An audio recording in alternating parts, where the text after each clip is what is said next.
오늘은 종교개혁 정치 이제 마지막 시간입니다. 지난주까지 우리가 개관하고 제사리파 보고 루터파 보고 그리고 오늘은 이제 칼빈 볼 건데 원래 이제 존 낙스랑 같이 봐야 되는데 이 칼빈으로 마무리하겠습니다. 왜냐면은 또 그것까지 보려면은 또 많은 것들을 해야 되기 때문에 어 칼빈의 정치 사상이 일단 우리 개혁파 장로교회 사상과 거의 일치하기 때문에 칼빈의 사상을 보면 되겠습니다. 그래서 우리가 칼빈이랑 루터랑 과연 어떻게 달라지는지를 이게 여기서 명확하게 나오는데요. 봅시다. 먼저 이제 칼빈과 이제 정치 권력이 이제 정치 있습니다. 이제 칼빈이 이제 도래했던 정치는 이제 좀 다른데요. 그럼 칼빈이 루터 후대 사람이거든요. 그래서 칼빈은 종교개혁 2세대라고 해요. 2세대예요. 알겠죠? 그러니까 칼빈이 맞이했던 상황은요. 그 종교개혁 1세대가 맞이했던 상황하고 좀 다르다 하는 것을 먼저 알아야 돼요. 그래서 칼빈의 정치 이론을 형성하면서도 첫 번째 대적은 누구냐면 제세례파입니다. 제세례파들은 그리스도인들이 몇 전에 배웠지만 지상 국민의 시민이 아니기 때문이라 했죠. 그러니까 지상 정부와는 상관없는 사람들입니다. 이게 왜 오타 났죠? 사람들이라고 선전하고 있기 때문에 칼빈이 볼 때 위험한 이단이었다. 정치적인 태도에 있어서 제세례파들은 두 종류의 가격파 집단, 즉 극단주의자들과 가격파들이 있었습니다. 극단주의자들은 복음의 자유는 인간 사이에 어떤 왕이나 관원이나 법률도 인정하지 않았다. 맞죠? 그래서 제세례파들은 어떤 관원이나 법률, 그러니까 관원이나 이런데 참여한다고 했어요, 안 한다고 했어요? 안 한다고 했죠. 그리고 그 세속 권세의 법률에 따르지 거기에 종속되지 않는다고 했어요. 그죠? 사실은 이들은 이제 뭐 투표 이런 의무도 지는 의무를 가지지 않습니다. 어떠한 그러니까 세속 권세에 대한 어떤 의무도 가지지 않습니다.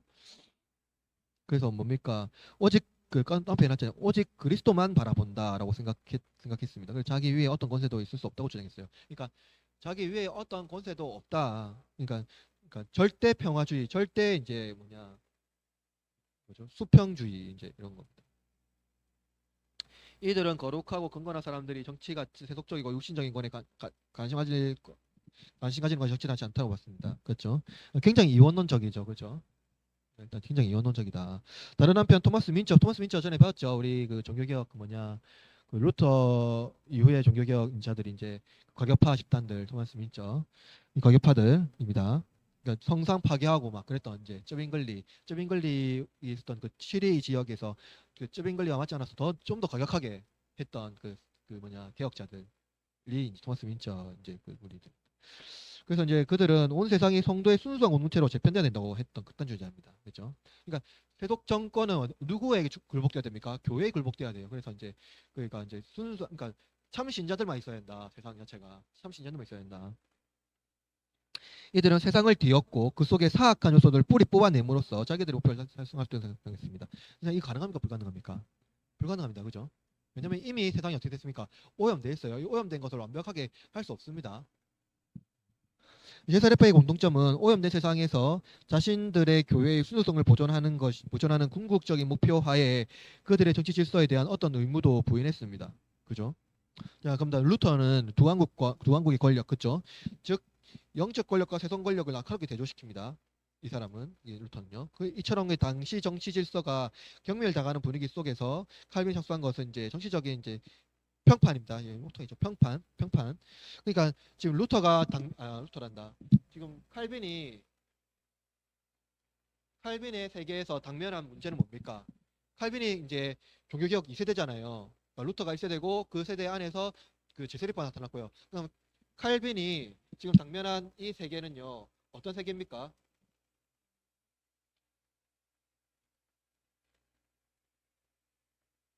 칼빈의 세계. 이 세계가 어떤 세계입니까? 그렇죠. 그러니까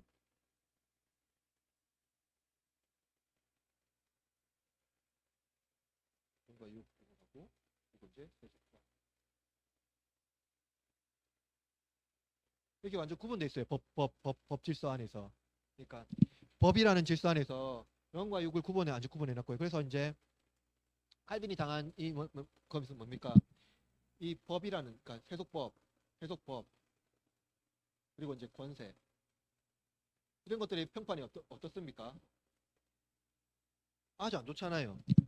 아주 하락이 돼 있어요. 그러니까 세속 정치라든가 이런 것들은 그 기독교 법에 의해서 그냥 하류에 불과하고 그의 법을 따를 이유는 없어요. 그러니까 루터는 왜 이 법을 따른다고 했죠?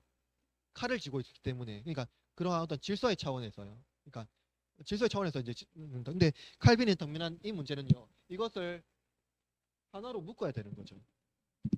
그러니까 뭡니까? 하나님의 나라는 이런 이원론적인 구분이 아니라 세속 권세와 교회와 하나님 나라의 하나의 한 부분이다.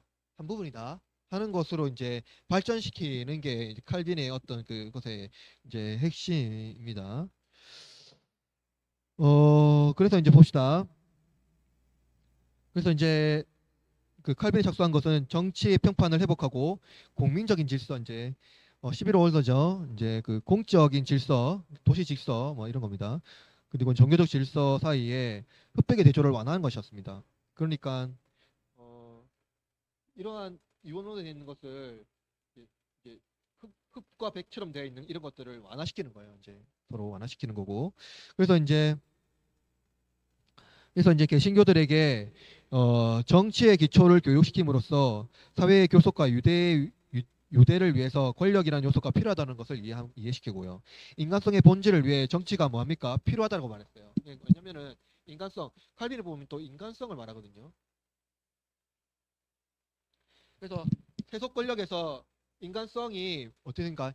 인간성을 그 지배하기 위해서 그러니까 인간성을 그 칼과 어떠한 그 무력으로 제압하기 위해서 세속 권력이 이동하는데 칼빈은 그렇지 않고 그 뭡니까?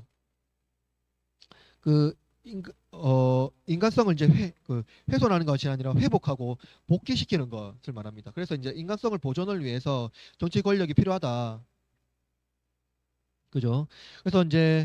그래서 사실은 이제 그렇다 보면은 칼빈은 그러면은 아예 이러한 구분이 아예 없앴을까요? 그렇진 않거든요. 그러니까 칼빈도 영적 권세와 그러니까 영적 권세와 세속 권세를 구분합니다.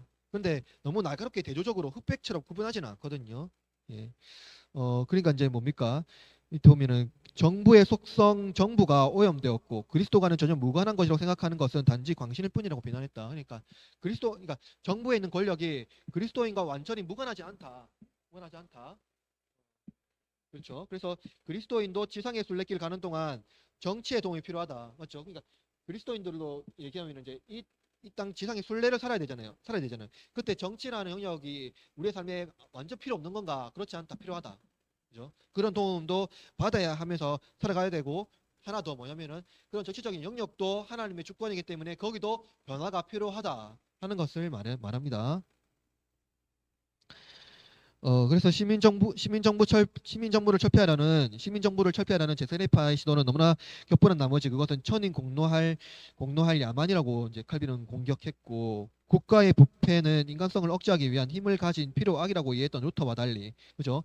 국가의 부패는 인간성을 억제하기 위한 힘을 가진 필요악이라고. 그러니까 루터 자체는 이게 제가 좋아서 있는 게 아니라 필요악인데 뭘 위해서 필요합니까?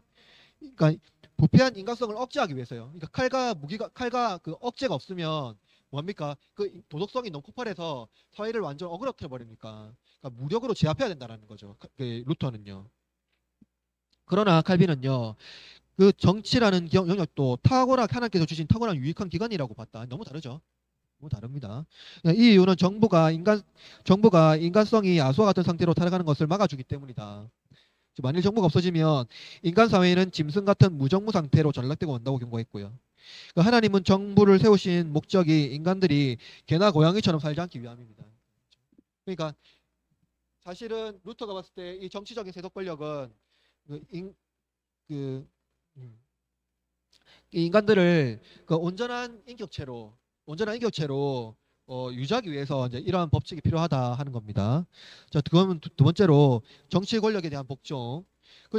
칼빈도 이제 복종이라는 것을 강력하게 얘기하거든요. 그러니까 이 세속 권세, 세속 권세에 대한 복종이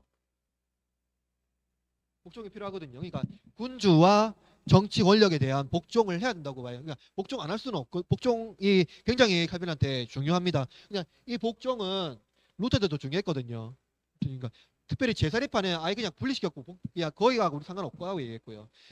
루터가 복종한 것 복종해야 된다라는 것은 왜냐하면 그 질서적 어떤 차원에서 그런 겁니다. 칼빈은 봅니다. 그러면 정부와 관련해서 칼빈의 주된 강조점 가운데 하나는 정치 권력의 중요합니다. 신적 기원, 그죠? 신적 기원입니다. 그러니까 정치 권력이 뭐냐면 신적 기원이 뭐냐면 하나님께서 주신 거라고 말하는 거예요. 정치 권력 자체를. 이 칼빈은 로마서 33장 1절에서 7절에 의거하여 관원 모두의 권력은 하나님으로부터 온다고 단정합니다. 그러니까 정부와 정치의 권력이 누구로부터 기인했냐? 시민들이 아니라 하나님입니다. 하나님입니다. 이것은 정치 권력에 대한 그리스도인의 순종과 저항에 대한 그 논의의 출발점입니다. 그러니까 신적 기원, 왕권에 대한 신적 기원이 칼빈이 말하는 그리스도인의 순종과 저항에 대한 그 논의의 출발입니다. 칼빈은 백성들은 관원들을 하나님의 대리자로 존경해야 한다고 하셨다. 하나님의 대리자. 그러니까 하나님이 기름 부음 받아서 세우신 존재이기 때문에 그들을 하나님의 대리인으로 이해해야 된다. 칼빈은 관원들에 대한 저항이 하나님에 대한 저항이라고 주장했습니다. 그래서 만약에 시민들이 봉기를 일으켜서 정치에 항거한다. 그것은 정치인들이 하는 것이 아니라 하나님에 대한 항거다 하는 거예요. 그것은 모든 권세가 하나님으로 왔다라는 전제의 필연적 기결에 있다. 그렇죠? 권위를 거스리는 것은 하나님의 섭리를 멸시하는 것이다. 그래서 사실은 통치나 정치 이런 모든 분야가 하나님을 통치하고 섭리하시는 하나의 부분이다. 그래서 사실상 그 봉기나 그런 것들은 하나님의 질서를 뒤엎는 시도다 하는 겁니다. 그러한 사악한 행위는 반드시 처벌받아야 되고 하나님의 저주와 모든 보복 행위를 야기시킴으로써 멸망에 이르게 된다라고 칼빈은 경고합니다. 심지어 그 백성들이 폭군에게도 불평 없이 순종해야 된다고 주장했고요. 이것은 우리는 주장했습니다. 이 밑에는 이제 칼빈이 얘기한 건데요. 읽어볼게요. 우리는 우리에 대한 자신의 직분을 올바로 충성되이 수행하는 권세들에 대해서뿐만 아니라 어떤 수단에 의해서든지 칼자루를 가지고 있는 모든 자들의 권위에 대하여 순종해야 한다. 비록 그들이 군주의 직책을 전혀 수행하지 않는다 할지라도 그들이 어떤 사람이든지 그들은 오직 그분으로부터 하나님으로부터 자신의 권세를 부여받았다. 그죠? 그러니까 그들이 성품에 어떠한 점 말고 하나님께서 세웠다 하는 겁니다. 칼빈의 권력의 전통성의 문제는 별로 중요하게 보지 않았다라는 거예요.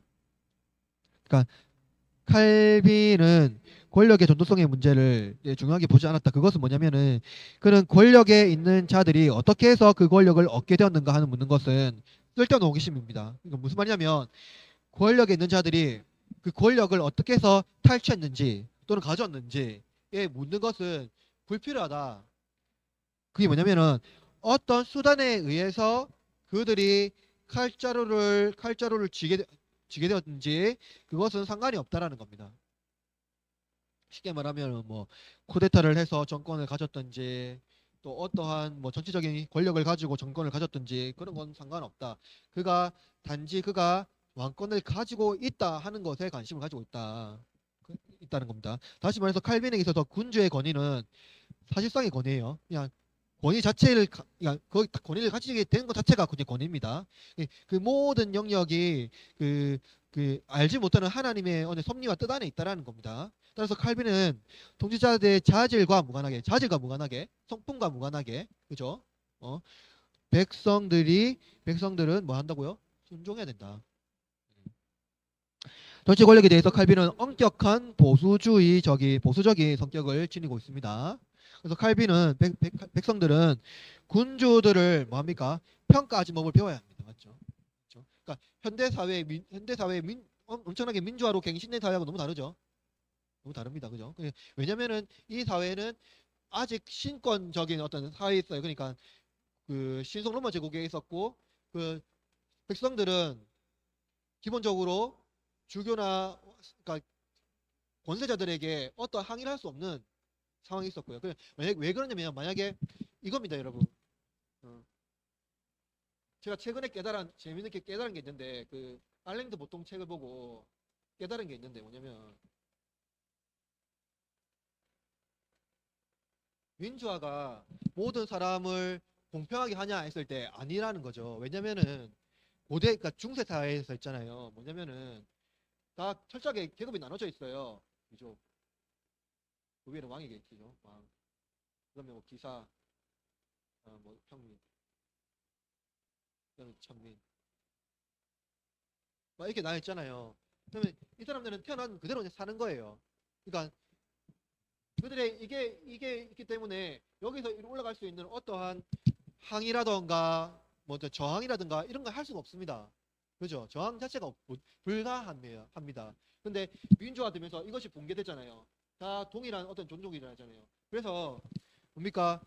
그 오히려 그러니까 이러한 계급 사회보다 오히려 이 민주화돼서 그냥 인간이라는 존재가 그냥 하나의 존재로 묶여져 있을 때 오히려 그러니까 그러니까 심리적인 영적인 그러니까 정신적인 분열이 더 심각하게 된다 하는 겁니다. 그래서 중요한 건 뭐냐면은 칼빈이 말했을 때 우리가 시대적 상황을 봐야 되는데 칼빈이 저항권에 대해서 절박한 저항이 불가능하다 했을 때 이 상황을 이해해야 됩니다. 이게 그들 상황에서는 적법했거든요. 적법했습니다. 그래서 군주들을 평가하지 않아야 된다. 근데 종교개혁이 일어나면서 이런 것들이 약간 틈을 타면서 이제 저항 일어나거든요. 그러면서 어떻게 됩니까? 사회가 붕괴되죠. 그렇죠. 그래서 이제 그 루터는 이 모든 것이 유족을 세운 것, 기사를 세운 것, 평민을 세운 것, 하나님 천민을 세운 것, 이 모든 것이 하나님 왕을 세운 것, 다 하나님의 뜻이고 하나님의 섭리 안에서 운영된 거다. 라고 말하고 있어요. 그래서 이제 세 번째로 보면 사악한 백성들에 대한 저주로서의 폭군이 있습니다. 하나님은 가끔 폭군적인 군자를 보내셔서 그럼 보세요. 그러니까 절대적인 왕권이라 하더라도 폭군이 있을 거 아닙니까? 진짜 심각한 야만적인 폭군이 있을 수 있을 거 아니에요. 이제 뭐 예를 들어서 뭐 히틀러라든가 이런 왕권을 가졌지만 실제로 이제 폭력적인 어떠한 행위를 하는 사람도 있을 거 아니에요. 근데 그런 행위를 하더라도 칼빈은 뭡니까? 순종해야 되거든요. 주태 순종해야 되거든요. 자질과 평판을 따지지 않으니까 순종해야 됩니다. 순종해야 되는데 그러면은 사악한 백성들에 대한 저주로서의 폭군인데 하나님께서 가끔 폭군적인 군주를 보내십니다. 보내세요. 보내셔서 그들로 하여금 우리를 다스리게 하려는 이유가 있거든요.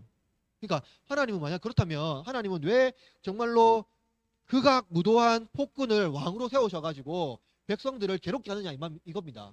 그죠? 그것도 하나님의 뜻이라면 칼빈에 의하면 폭군은요 하나님께서 죄악된 백성들을 징벌하는 재앙들 중에 하나였다라는 거예요. 폭군이.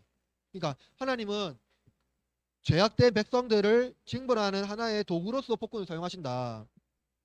한마디로 사악한 통치자들은 주님의 채찍이며 심판의 도구였다. 칼빈은 통치자들에 대한 순종의 개념을 종용하기 위함이지만 그 논리는 사실은 이 논리는요 칼빈의 논리에도 약점이 있거든요. 왜냐면 뭐냐면은 만약에 이 논리대로 하면은요 폭군의 예외적인 성격만 강조함으로써 뭡니까 권세자와 백성들 사이에 정상적인 관계가 성립이 안 되는 겁니다. 그렇게 되는 거죠. 그냥 아주 폭력적인 관계와 이런 관계 안에 있으면 정상적인 관계가 아니습니다. 그러니까 칼빈은 이 성격을 폭군에 대한 예외적인 성격으로 이해했어야 되는데 이것을 중앙으로 들고 가져오면서 좀 정상적인 관계에서 몰입시켜 버렸다. 하는 거죠. 자꾸 넘어가면은 이 상황에서 칼빈이 또 전인적으로 어떻게 처리하는지를 볼 수가 있는데요. 두 번째로 칼빈의 사회 계약입니다. 자, 사회 계약 사상에 대한 칼빈의 태도는요 양면적입니다. 그는 통치자와 백성 사이에 상호 책임을요 어떻게 비유하냐면 남편과 아내 혹은 부모와 자녀의 관계에 비유했습니다. 밑에 작은 글씨 있는데요. 신현지 자매 한번 읽어주실래요?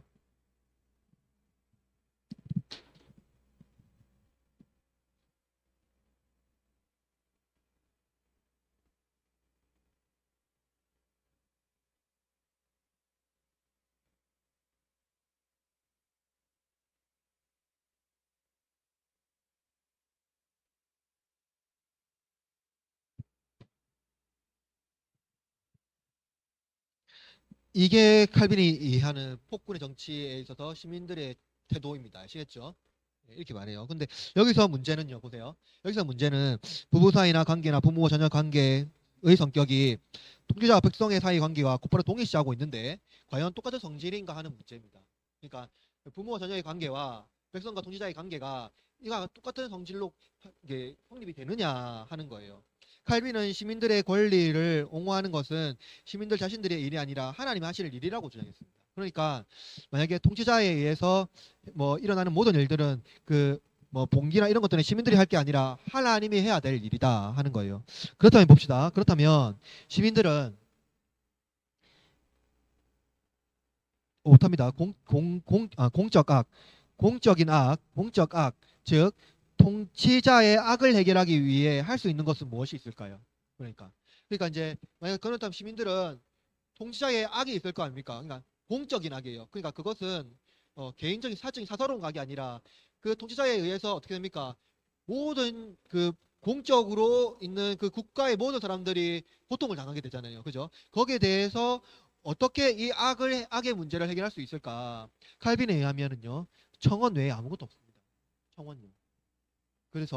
그런데 만약 간원들이 자기들의 이익 때문에 공공의 악을 해결을 거부하는 경우에 백성들은 어떻게 할 것인가라는 문제에 대해서 칼빈은 언급하지는 않습니다. 시민들로서는 정부의 양심에 호소할 뿐입니다. 그러니까 그죠? 그러니까 시민들로서는 정부의 양심에 호소하고 그것을 정당하게 할 수 있는 전부는 하나님께 기도하거나 청원을 내거나 항의하거나 도망치는 것뿐이다. 그죠? 그러니까 거기에 있어서 어떤 적극적인 항의는 없다. 소극적인 항의로서의 청원을 내고 그죠? 그리고 도망치거나 하는 것밖에 없다. 자, 그렇다면은요, 칼빈이 말하는 이 복종이요. 그러니까 정치 권력에 대한 이 복종의 선거적 근거는 뭘까 하는 거예요.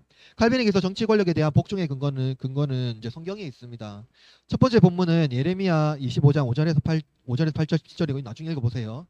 복군에 대한 복종의 근거로 칼빈이 제시한 두 번째 근거는 이제 사무엘상 8장 11절 17절 이 말씀 잘 아는 말씀인데 이스라엘 백성들이 하나님으로 하여금 사무엘에게 왕을 세워달라 하잖아요. 근데 왕에 대한 사무엘의 규칙을 정합니다. 그죠? 그리고 나서 뭐 합니까? 너희 하나님께서 백성들에게 너는 왕들에게 절대적으로 권한에 복종해야 된다. 그들이 너네들과 학대를 할 것이고 또 여러 가지 할 것인데 너네는 그럼에도 불구하고 왕에게 복종해야 한다 하고 말하고 있거든요. 칼빈은 위에서 사무엘이 말하고는 바를 담갔던 것이라 봅니다. 왕들의 전제에 극해에 달할 것이나 그러니까 이제 왕들은 통치는 이제 뭐 아주 악하고 막 그런 것이 있을지라도 그것을 억제하는 것은 너의 일이 아니다. 그러니까 왕이 아무리 악할지라도 왕의 악한 것을 억제할 수 있는 것은 너의 일이 할 수 있는 것이 없다 하는 거예요.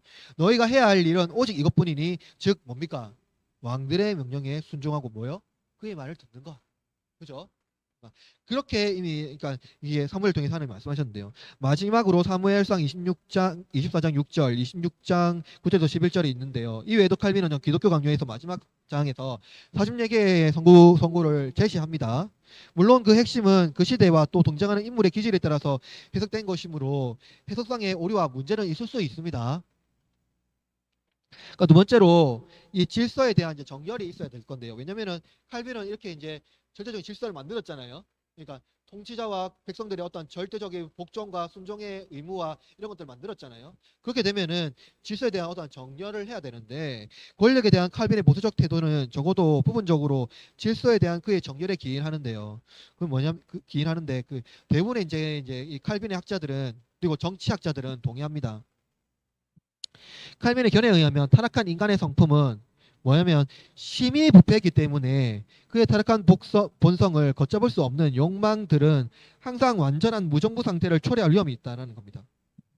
그러니까 인간의 성품 자체가 심히 부패했기 때문에 그 타락한 본성이 그 욕망들이 항상 그 카오스 상태, 그러니까 완전한 혼돈의 상태로 초래할 위험이 있다. 그죠? 그러니까 그것을 어떤 기관 안에서 뭘 제어를 하지 않으면 사회는 그러한 소란과 소요로부터 보호하려면 강압적 정치, 즉 권력을 가진 정치적 지배자가 있어야 한다 하는 거예요. 여기서는 루터랑 약간 좀 비슷합니다. 어쨌든 간에 그 사회가 당시 사회가 굉장히 혼란스럽고 그러니까 우리가 알고 있는 그러니까 치안 문제라던가 어떤 기관에 있어서 그런 것들이 어떻든 어쨌든 전체적인 권력에 의존해서 보호를 할 수밖에 없기 때문에 그죠? 권력에 의존할 수밖에 없었던 상황이기도 있습니다. 따라서 질서에 대한 강한 집착을 가지고 있었기 때문에 칼빈은 사회 유지와 통일을 위해서는 사회를 구성하는 폭군에 의한 해악도 받을 수 있어야 한다고 주장한 겁니다. 그러니까, 그러니까 이거예요, 여러분. 강력한 폭군의 뭐 강압이 있잖아요. 그러니까 그것에 고통받을 수 있잖아요. 그보다 더 위험한 것은 무질서예요. 칼빈이 봤을 때 무질서예요. 아시겠죠? 차라리 무질서보다 폭군에 의해서 고통받지만 질서를 유지하는 게 더 낫다 한 겁니다. 자, 그래서 왜 그러냐면 그러니까 칼빈이 이렇게 말했어요. 이 말을 들어보면은 오늘날 사람들은 전혀 이해를 못할 텐데 이렇게 말합니다. 폭군이라도 어떤 식으로든 인간 사회를 보호하는 데 기여한다 하는 거예요. 여기서 말하는 거 핵심은 질서입니다. 자, 민스터 사건 이후로 종교개혁이 국가에 위험한 것일지 모른다는 의혹이 일어나자마자 칼빈은 모든 혁명적 경향과는 할 수 있는 대로 거리를 두려 했고요. 그 당시 정치 상황으로 인해 북송은 더욱더 강화되었습니다. 그러니까 칼빈도 인간이기 때문에 그 상황에 따라서 견해가 달라지거든요. 해석하는 부분도 달라지고요. 그래서 상황이 때 개혁자들이 종교개혁을 일으켰는데 그 개혁자들의 어떤 이름을 타거나 그 개혁의 틈 안에서 강력한 어떤 급진적인 상황이 일어나면 그것을 보호하기 위하고 그것을 방어하기 위해서 다른 어떠한 태도를 달리해야 되거든요. 등을 져야 되거든요. 그래서 보수적인 성격이 더 강화되는 겁니다. 자, 그럼 세 번째로 국가에 대한 교회의 파수꾼 역할. 그러면 여러분, 그러면은 이 절대적인 이 세속 권세를 견제할 수 있는 것은 없습니까? 루터는 일단 이 견제 기구가 없어요. 루터는 그냥 무조건 복종해야 됩니다. 루터 입장에서는. 그러니까 질서를 어지러부는 자체가 하나님의 심판이다라고 보니까 여기서 견제할 수 있는 건 없어요. 그러니까 견제한다는 것은 그냥 그들의 양심에 호소할 뿐입니다. 근데 루터는요, 칼빈은 여기 나와서 견제해야 된다는 것을 말하고 있는 게 이전의 개혁자들과 엄격하게 달라지는 방식입니다. 그게 뭐냐면 칼빈은 백성들의 관리와 대표들을 구성하여서 공영체, 지금 말하면 의회입니다. 그러니까 당시 말하면 어떤 그 뭐냐 그 공적, 그러니까 퍼블릭 커뮤니티라고 볼 수 있는 어떤 공적 그 공동체입니다. 그래서 그것을 형성하여서 폭군에 대한 모종의 조치를 허용합니다. 그죠? 그리고 비록 이것은 이미 존재하고 있었던 유럽의 유사대의 기구의 역할을 상기시키는 것에 불과했으나 실제에서 그것들은 본연의 기능을 전혀 수행하지 못했기 때문에 그죠? 그것들이 자신의 사명을 감당하라고 촉구하는 효과가 있었다는 거예요. 그러니까 원래라는 그런 기회가 있었는데 그 기능을 전혀 못했다는 거죠. 그래서 그것을 감당하라고 촉구하는 기능을 이제 했고요.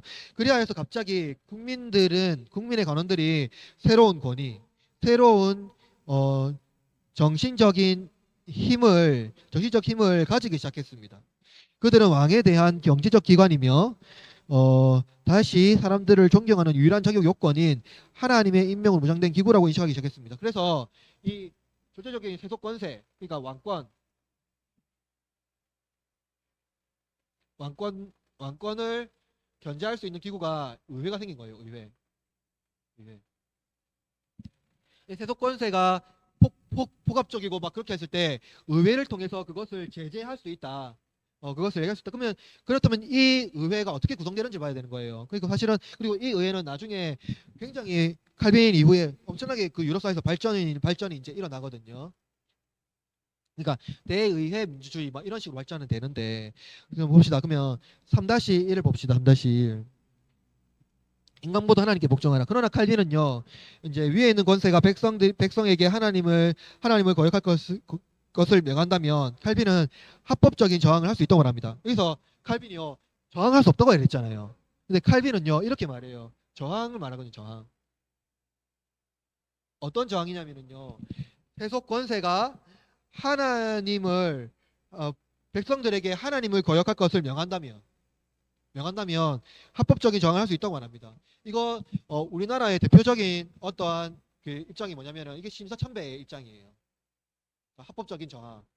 그러니까 비폭력적이고 그러니까 합법적이고 한 그런 이제 저항이죠. 그러니까 절대적인 세속권세다 아닙니까? 세속권세잖아요. 근데 거기에 저항한 것은 그들이 하나님을 거부해라.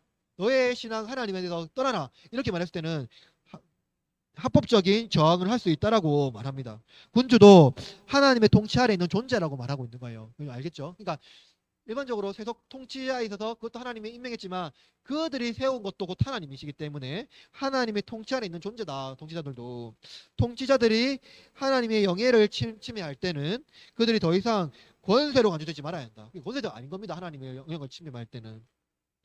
하면은 여기서 협업 이론을 채용하는데요. 시연지 잠깐 읽어주실래요? 많이.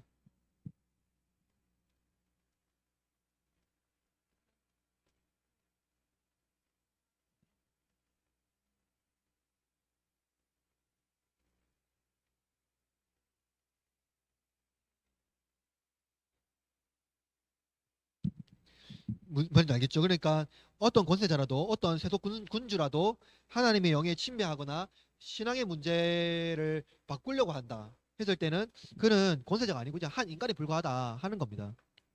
자, 그래서 보면 칼빈은 왕들이 백성들에게 이방신에게 절하고 명한 것과 같은 경우에 시민들이 왕들에게 불복할 수 있다고 생각했습니다. 그러나 후기 칼빈주의자들은 다른 같은 질문을 던지기 시작했는데요. 하나님의 명령은 단지 종교의식과 관련해서만 존재하고 있는 인간 삶의 영역을 망라하지 않는가? 하나님은 좁은 의미의 종교 문제에 대해서만 관심을 가지고 계신가?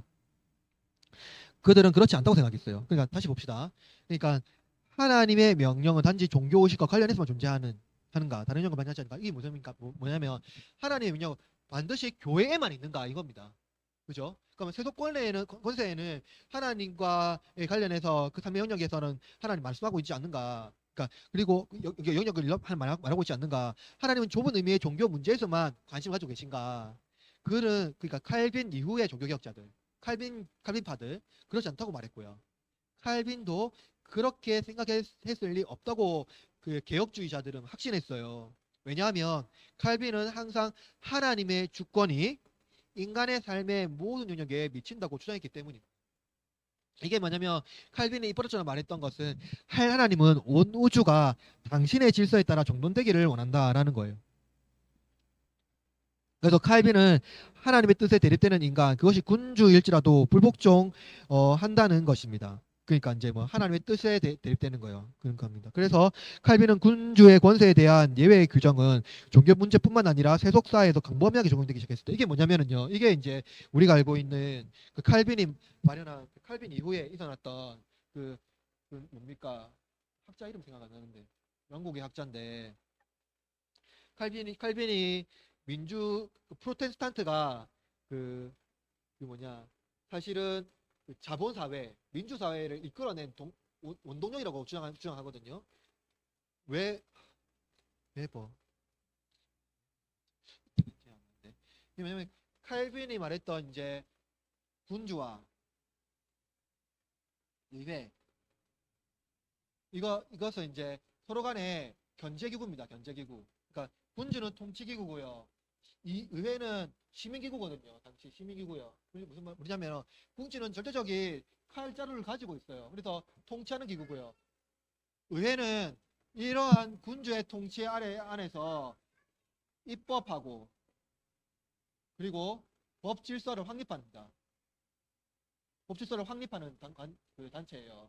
그리고 군주는 입법과 법 질서를 시행하죠. 시행하고 통치합니다. 그리고 군주는 사실은 의회가 했던 것을 시행하고 안 하는 권세는요 의회에 없어요. 오직 군주에게만 있습니다. 그러니까 의회가 입법을 하든 안 하든 군주가 그것을 하겠다 하면 하는 거고요. 안 하겠다면 안 해요. 그러나 뭡니까? 그래도 의회에도 강력한 힘이 있다는 것은 뭐냐면은 그 집법하는 환경에서 그 군주에게 그 청원서를 낼 수 있다. 청원서를 낼 수 있다 하는 겁니다. 그래서 이제 군주는 이러한 의회와 함께 이제 나라의 통치를 이루어가는 거거든요. 나라의 통치를 이루어가는. 그런데 원래 있잖아요. 칼빈이 했던 것은 뭐냐면은요. 중요한 게 있습니다. 칼빈이 원래 세속 권세, 그러니까 국가 통치자 권세자들의 가장 강력한 견제 기구는 원래 의회가 아니었어요. 어디였는지 아세요? 교회요, 교회. 왜 교회였냐면요. 구약 전통에 이르거든요. 구약 전통에서 어떠한 왕이나 왕이나 통치자들이 백성들을 괴롭히게 하거나 잘못된 통치를 하거나 하나님의 뜻에서 벗어나게 되면 누가 거기서 항의했을까요? 백성들이 항의하지 않았거든요. 선지자들이 항의했어요. 선지자들이 항의했거든요. 그러니까 뭐냐면은요. 칼빈이 봤던 이 질서는요. 그러니까 쉽게 말하면 목사의 설교를 통해서 뭡니까? 국가의 위정자들이 잘못하거나 실수하거나 죄를 범할 때 설교를 통해서 선지자적인 표시를 해야 된다는 겁니다. 무슨 말인지 알겠죠? 그게 교회의 역할이거든요. 그래서 그러니까 칼빈에 의하면 교회가 전체적인 국가 권세자들의 견제에 기구해야 되는 거예요. 왜냐면 교회가 가지고 있는 전체적인 권세는 뭐예요? 영적 권세거든요. 그 하늘의 열쇠를 가지고 있거든요. 예, 세상의 권세는 하늘의 권세가 아니라 세속 권세입니다. 그러니까 권세의 위치에 따지면 교회의 권세가 더 월등하다라고 볼 수 있어요. 근데 그것은 그 시민법이 아니라 교회법이잖아요. 근데 이 시민법에 의하려면 의회와 군주와 이렇게 협력이 필요한데 사실상 교회가 그런 역할을 해야 되는데 오늘날 우리 어떻게 됐습니까? 교회가 그런 선지자적 역할을 다 잊어버렸어요. 왠지 아세요? 교회가 권세자들의 입장을 대변해요. 어느 순간부터. 그러니까 그 뭡니까? 사실은 유럽 교회에서는 철저하게 이걸 구분되어 있거든요. 유럽에서는 교회가 권세자들의 그 입장에 관여할 수 없어요. 왜냐면은 이미 수많은 그 시간 안에서 철저하게 구분시켰고 단절시켰기 때문에 너무나도 고통을 많이 받았기 때문에요. 그 수많은 사람이 죽었고 수많은 사람이 처형당했고 그런 법치사회가 있었기 때문에 유럽 사회는요. 근데 미국 사회는 그렇지 않습니다. 미국 사회는 철저하게 신분 사회고, 그러니까 뭡니까? 그 기독교 국가를 모방한 국가거든요. 미국 사회가요. 독특합니다. 그래서 미국 사회는요. 뭡니까? 때로는 그러니까 우리가 막 조찬 기도회 하고 막 하잖아요. 그거 어디서 가져왔을까요? 막 우리가 막 와가지고 막 유명한 목사님들 막 좀 뭐 사실은 대부분 정치 목사님들인데 정치 목사님들 모셔와가지고 국회에 가서 막 대신 기도해주고 막 조찬 기도하고 하는 거 어디서 가져왔을까요? 그 미국에서 가져왔어요. 예, 미국 전통이에요. 그러니까 사실은 이 권력의 이러한 형태가 미국이 2차 세계대전 이후에 그 2차 세계 이전부터 그 냉전 시대에 소련과 분쟁하면서 기독교의 권세가 더 강력해지면서 그런 입장을 가져왔거든요. 역사를 보면은요. 그래서 사실 우리나라 보면은 이러한 교회가 그 세속 권세를 견제할 수 있는 기능을 상실해. 선지자적 상징 상실해버렸거든요. 그래서 이겁니다. 여러분, 그리스도인이라도 한 사람이 하는 정치적 행위는요, 교회 행위가 아니에요. 그건 개인의 전체적인 행위죠. 무슨 말인지 이해되시죠? 예. 그래서 사실 우리가 하는 모든 교회의 전체적인 행위는요, 교회의 설교와 교회의 전체적인 권세 안에서 행해져야 되는 거예요. 설교를 통해서 또 말씀을 통해서 적법한 그 질서를 통해서요. 적법한 질서를 통해서 질서를 훼손하지 않으면서 할 수 있거든요. 질서를 훼손하지 않으면서. 근데 우리가 잘못하는 것은 질서를 훼손하면서 그것이 옳다라고 말하면 다 훼손됩니다. 그러니까 윤리적인 질서와 법 질서가 있는데 교회법은 그 윤리적인 질서에 의존하지 않고 교회의 말씀에 의존해야 되거든요.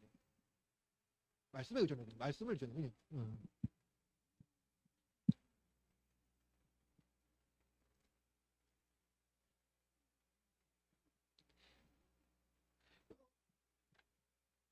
그 부분은 그 부분은 이제 그들이 말하고 있는 그 성경적인 질서가 맞는지 그리고 성경적 근거가 맞는지 한번 따져봐야죠. 따져봐야 되는 거고. 그렇죠. 사실은 그거는 사실은 질서를 훼손하는 겁니다. 칼빈에 따지면 질서를 훼손하는 겁니다. 예. 질서를 훼손하는 거고 적법한 질서 아래서 성경의 근거를 가지고 설교자의 설교를 통하여서 그리고 그 합법한 어떤 질서를 통하여서 그 나가야 되는 거지. 거기서 어떠한 그 봉기나 저항을 인정하진 않아요. 예. 아무튼 예 그렇습니다. 그래서 사실은 장로교 정치 사상도 칼빈 정치 사상을 따라서 형성이 된 거기 때문에 그런 방식이고 우리가 해야 되는 것도 이겁니다. 그래서 사실은 군주와 의회는 세속법 안에서 그 대안적인 질서로 나온 거고요. 대안적인 질서로 이제 형식이 된 거고요. 원래 교회법의 질서에서는 교회가 국가를 견제할 수 있는 막강한 어떠한 권세를 가지고 있는 건 맞습니다. 상실하면 안 돼요. 그것을. 그러려면 어떻게 됩니까? 교회가 말씀의 순수성을 보존하고 중립적인 입장을 잘 지켜나가야 돼요. 그죠? 그래야 할 때 질서를 훼손하지 않고 그 법 질서, 그러니까 그러한 것들을 잘 이루어갈 수 있다 하는 겁니다. 자, 오늘은 여기까지 하겠습니다.